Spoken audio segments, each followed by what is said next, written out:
The White House facing more questions over the Jeffrey Epstein case as the president steps up his efforts here to shift the blame to Democrats, while White House Press Secretary Carolyn Leavitt doubling down on Trump's claims without evidence that Democrats are creating what he calls a hoax. The Democrats had control of this building, the White House, for 4 years, and they didn't do a dang thing when it came to transparency in regards to Jeffrey Epstein and his heinous crimes. It was this president who directed the Department of Justice and the Attorney General to do an exhaustive review of all files related to Jeffrey Epstein, which they did. In terms of redactions or grand jury seals, those are questions for the Department of Justice. Those are also questions for the judges who have that information under a seal, and that would have to be requested, and a judge would have to approve it. That's out of the president's control.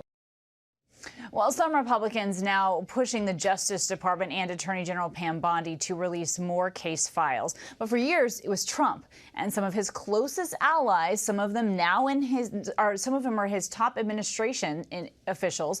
They were the ones that were pushing these conspiracy theories about Epstein as well as his alleged client list. Seriously, we need to release the Epstein list. How is it that my father can be convicted of 34 crimes, but no one on Epstein's list has even been brought to light? What the hell are the House Republicans doing? They have the majority. You can't get the list? I want to bring in ABC News Washington Bureau Chief Rick Klein for more on this. Rick, it's wonderful to see you. And I'm curious, first of all, of what you think over this poll. It might not be all that surprising, right? It's a Quinnipiac poll that shows 63% of voters across the board here disapprove of how the Trump administration has handled this. Yeah, Kana, try to get into the 60s on any poll question these days, on any even mildly controversial policy, and you have a window into how striking this is. And you only get there if it's bipartisan, because if the Trump base was aligned behind him and the Democrats lined up, you'd have a 50-50 issue like most others. In this case, it's not just that 63% disapprove, only 17% approve. Clearly, that cuts into the Trump base pretty deeply. You've got to think at least a third of the country would align themselves a lot more strongly on almost any polling question, if not a lot more than that, when it regards Donald Trump. And that tells you just how controversial this is and how Democrats are now rallying to this cause because they see the shifting rhetoric on the Republican side. This has been a Republican issue for years now, and now it is something the Democrats are adopting as well, and Republicans are not following Donald Trump's lead on this. That is unusual. Right. You sort of wondered when some Republicans would split with the president, what issue would that be? And here we are. We've found it. And meanwhile, Press Secretary Carolyn Leavitt's really trying to defend the administration. In fact, she's going as far as to say she feels like the president has been transparent. And now she's sort of directing all questions about this right to the DOJ.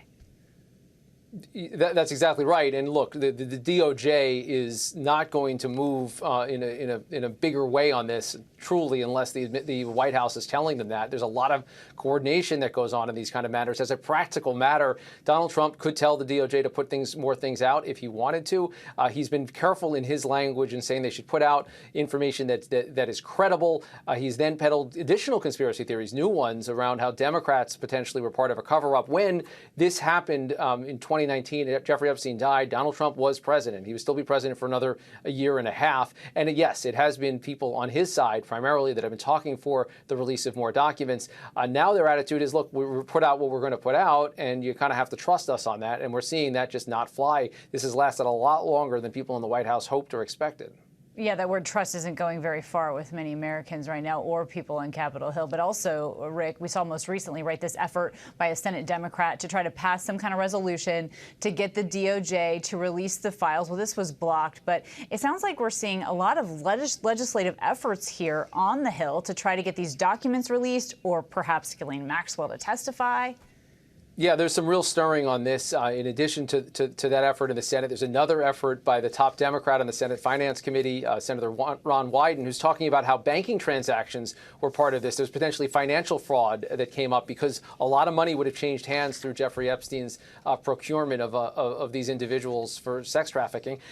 In addition to that, the House is looking to potentially move a bill that's being sponsored by a Democrat, Ro Khanna, and a Republican, Thomas Massey of Kentucky, Ro Khanna says all the Democrats would support it. So you only need a handful of Republicans to break with the party line on this, to break with the president and potentially force that issue. But there are a lot of ways to bottle this up. Ultimately, Kana, realistically, it's not going to be Congress forcing anyone's hand. There's only so many things that life in the minority gets you if you're the Democrats. Additional transparency, if there is any, is going to come from the Trump administration.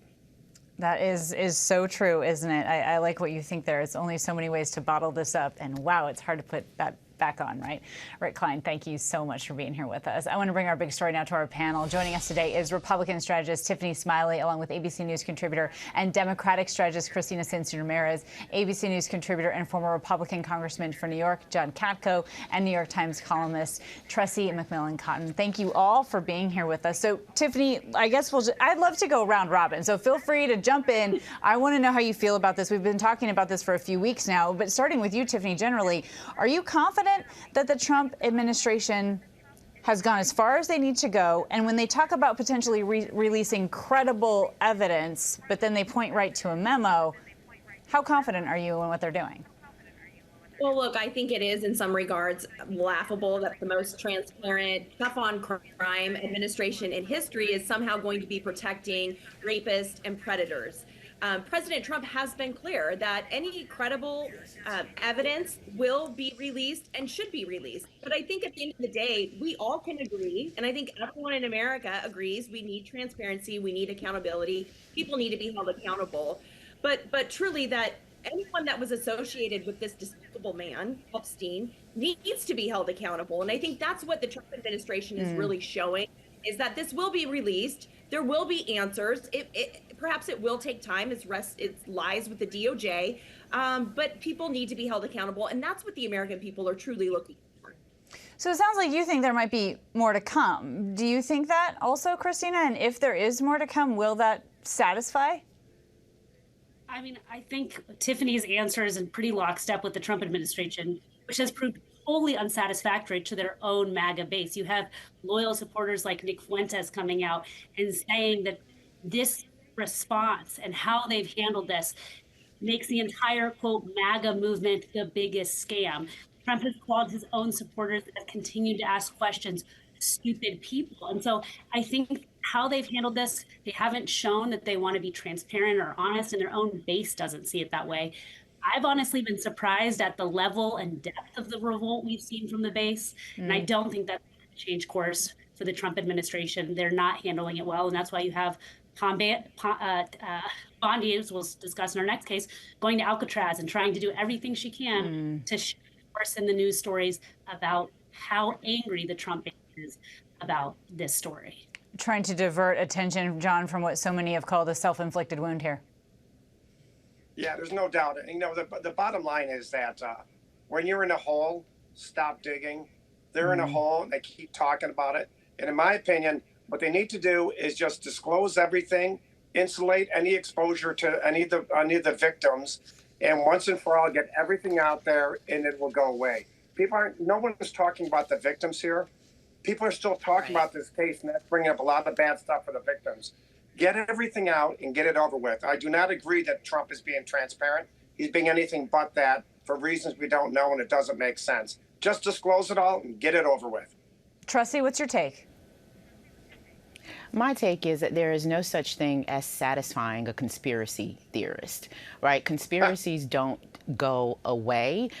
So transparency, releasing new information, trying to wrestle back the talking points from his base. I find it fascinating that a candidate who built his political brand on his own version of a conspiracy theory, the conspiracy theory about, of course, President Obama's citizenship, finds himself wrestling with a conspiracy theory that he cannot control.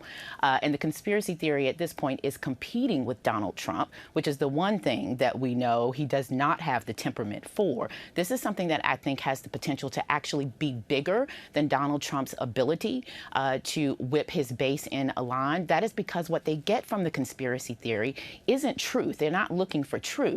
They're looking for the oxygen that the conspiracy theory gives them in the public discussion. And that's why coming out like, you know, the stern father and admonishing his followers that this is a stupid story is backfiring. Nobody wants the truth. They want to be able to talk about the case. The problem for Donald Trump is that if you're talking about the case, you aren't talking about Donald Trump. Interesting. With the second she said conspiracy, John, that got a rise out of you. It did, because she's right. I mean, she's absolutely right. But at the same token, the only way to do that, open up everything, have at it. The conspiracy theorists will always believe there was a second shooter with JFK. You can give them every piece of evidence you want, but they disclosed all the evidence. And so it's out there and it dies down. And I guess that's my point. One other thing to consider is there's that bill that they referenced in the previous segment on Percolate and Capitol Hill, a Republican and a Democrat co-sponsor, to disclose the files. The Republicans don't want to vote for it because they know if they vote against that bill, they're going to have hell to pay with the far right. They want to get out of town before that vote. So you know it's bad. You know it's not going away. No way to fix it. Just to disclose everything. Tiffany? Yeah, John, I think previously you made a good point that there are victims involved in this case as well. So I think there's a lot that maybe we don't all understand, and victims need to be protected. So I have no doubt that there's more to this than what we are even seeing or has been released. My heart goes out to the victims in this case, and that's who justice needs to be settled for. And I hope that we get there very soon. But you know, President Trump, like, to his credit, like, I will say these conspiracy theories will continue to swirl. And meantime, while they are continuing to swirl, and he's committed to being transparent and releasing credible evidence, he's been very clear about that. He is focused on securing our border, getting our economy back on track, and showing peace through strength in the world. So there is a lot going on. They're not diverting. They're working hard every single day and delivering results for the American people. And this is just something that keeps coming up for the base, and rightfully so. But transparency and continuing to release information won't necessarily settle the conspiracies. But at the end of the day, it's for the victims. And I think that's where the focus needs to be. Well, and it may be true that the Trump administration is doing a lot of work, but this is also the story that the American people are talking about the most as well. It's showing in the data. And I just want to leave you with this, that what we've uncovered here is billions of dollars in suspicious transactions flagged by 4 major banks only after Jeffrey Epstein's arrest in 2019. That is what was revealed from the Senate Finance Committee. So we'll continue to discuss all of this. Tiffany, Christina, John, Tressie.